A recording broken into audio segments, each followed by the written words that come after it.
Something changed in Toronto condos around 2017. The buildings got taller, the units got smaller, the finishes got cheaper, and the problems are showing up faster than anyone expected. A software developer and dental hygienist bought a brand new 1+ den, Precon. This was downtown. Occupancy was 2021 and they bought this in 2019. Their combined income was about over $200,000 and they paid just short of $600,000. 2 years after they moved in, the HVAC unit failed twice. Balcony door started leaking during rainstorm. The hallway carpet was replaced a couple times and the reserve fund study came back showing the building was about $1.4 million underfunded. They are not alone. Tarion, Ontario's new home warranty admin, received about 19,000 warranty claims from condo owners in 2024. That's a 23% increase from 2022. The buildings that generate the most claims per unit are consistently those completed between 2019 and 2023, built on plans approved between 2016 and 2018. And here's what happened and why it matters if you own one and why it's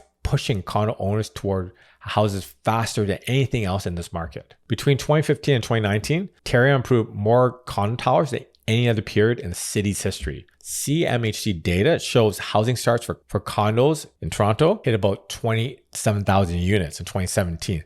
That was double the 10-year average. The developers are racing to meet demand. Pre-construction sales were closing in hours. Buyers are lining up with bank drafts. The margin pressure on builders was enormous. Land costs had doubled since 2014, but buyers expected the same sale price per square foot, and something had to give. What gave was the build quality. Units shrank. The average one-bedroom condo in Toronto built on 2017 era plans is about 500 square feet. On 2012 era plans, 552 square feet. That's a 10% reduction in living space for the same or higher price per square foot. And finishes went from engineered hardwood to laminate. Bathroom vanities went from stone to pressed composite. Kitchen cabinets went from soft close to contractor grade.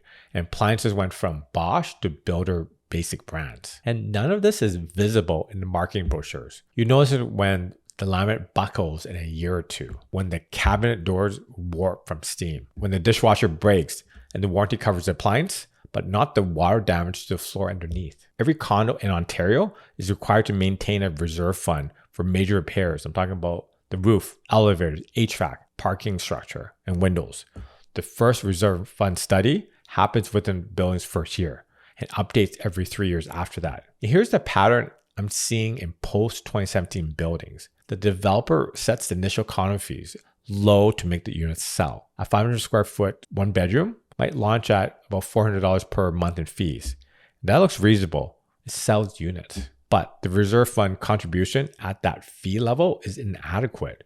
The first reserve fund study comes back and shows the building needs about $1 to $2 million more than projected to cover the first 30 years of capital repairs. The board has two options, a special assessment or a fee increase. And most boards choose a fee increase, a 15 to 25% jump in condo fees within the first 5 years. That $400 per month becomes $500 to $600. If the building has a pool, gym, or concierge, fees climb faster. Some post-2017 buildings downtown are already $700 per month for a one bedroom. And this is not a defect. It is a business model. Launch low, sell fast, let the owners absorb the real cost. Every condo owners in a post-2017 building should request the most recent reserve fund study and the audited financial statements from the board. You can probably get this during your AGM as well. And those documents tell you whether your fees are going up 5 or 25%. If this is useful, take a second and subscribe. I put out a new video every week breaking down the real numbers behind Toronto's real estate for condo owners and condo townhouse owners who are thinking about moving up. Let's get back to it. Ontario's new home warranty through Tarion covers condos for a specific period. 1 year for labor and material, 2 years for water penetration, plumbing, heating, electrical, 7 years for major structural defects. And here's what it does not cover. Cosmetic defects reported after 30 days, damage from normal wear and tear, issues caused by